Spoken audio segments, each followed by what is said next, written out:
Should your company raise your salary up if they hire new employees at a higher rate than you're currently at? Now, for those of you that don't think this happens often, this happens all the time for a number of reasons, but I'll get into those at the end. What we're talking about here is if you are making, let's say, $75,000 in your current role, let's use a common role, let's say you're a marketing analyst, and they bring a new person in at $85,000 because it's been a few years since you were hired and the market has moved. Now, you're training and developing that new person. They don't know any of your practices, they don't have the years of experience at your company, and let's say they don't have as much outside experience as you. Now, that new person coming in would technically be making $10,000 more than you're making. Is that okay? Well, people are like, absolutely no, it's not. And the reason that this is such a problem is because there was laws passed a few years ago that said that salary what your salary is and discussing it among employees is legally protected. Employers can't, they used to have company policies where they would get you in trouble for talking about this. Now employers can't ban employees from talking about their salaries. So it's not just that where employees will see the salaries. Many states, including California, now have it where you have to have the employee's salary listed, the job band pay in the job description. So let's say you're working at that company and you see your same role goes up, they're hiring more people, and it's 10 grand more than you're making. Now you're put in a position where you're training and developing somebody with less experience than you and making more than you, and people are really upset about this. So how does a company fix this, and what is the responsibility for a company to fix this? Well, first of all, the right thing to do is what's called a market adjustment. And a market adjustment means that you're going to go to the people that are already in there and say, hey, Bob, Sally, and Tom, we want to let you guys know that we're bringing some new people in, we're expanding, and we're going to bring you guys at least up to where the new people are coming in at, if not a little bit more because of your tenure, so that we can make sure that you guys are at fair market value. So you're going to bump everybody up. And let's say that Tom is the person that's going to be training some of the new employees. He should get a bump up additionally because he's going to be training and developing the new employees. So if the new employee is brought in at 85, let's say, then Tom and Sally, let's say you put them at 86.5 or something like that, and then the person that's going to be training the new employees, maybe you put them at 87 or 87.5. There should be some adjustment that's made when new people come in. Now, how does this happen in the first place? Well, what happens is you hire somebody and the market conditions change every single year. I'm a hiring manager. I've been in HR for over 20 years, and I've seen this happen hundreds of times.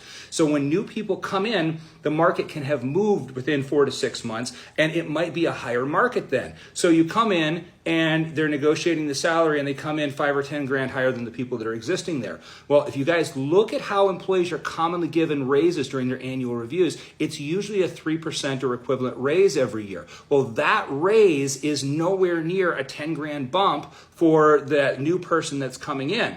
Now, not only that, but that new person starts higher and they'll be getting 3%, so they'll constantly be making more than you unless the market adjustment is made for the people that are already working there. So the danger of this, the very real danger for a company not making the market adjustment before the new person gets their butt in the seat, is that the existing employees are going to be super pissed about the fact that you're paying somebody with less experience than them, less time at your company, and they're having to train and develop somebody that's making more and will literally always make more than them unless there's some promotion opportunity, which is not guaranteed. It's wrong. So what the right thing to do for the company is to do that market adjustment in advance. If you let the new person sit in their seat and they happen to have the conversation with the person that's training them about what they're paid, or the person that's training them, ask them, and they tell them, that person's going to walk straight into their boss's office, have the conversation, and then now what do you have? You have an upset employee that's supposed to be training and developing a new employee, and the boss's hands to a degree can be tied because that boss probably has a cadence which they're allowed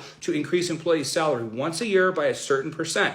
And they might say that low performers, they give 1 to 2%, regular employees, they give 3%, and then their top 20% of employers, maybe they give 4 or 5%. But I guarantee that they're given a pool of money in their budget that they're allowed to allocate out when it comes to being able to disperse it for those employees. Now, when you do that to that boss, so HR and company leadership, you are doing this to that manager. You're putting them in a horrible position because that employee comes, sit down, they're very upset. I want an adjustment now. I don't want it when it's my annual review time 6, 8, 9 months from now while I have to sit and train this person that makes more than me. I want it today because they're making more than me and I'm training and developing them, and that is wrong. And the employee is right. Companies have to do the right thing in this instance, guys. This is not something where you can just leave it and not address it.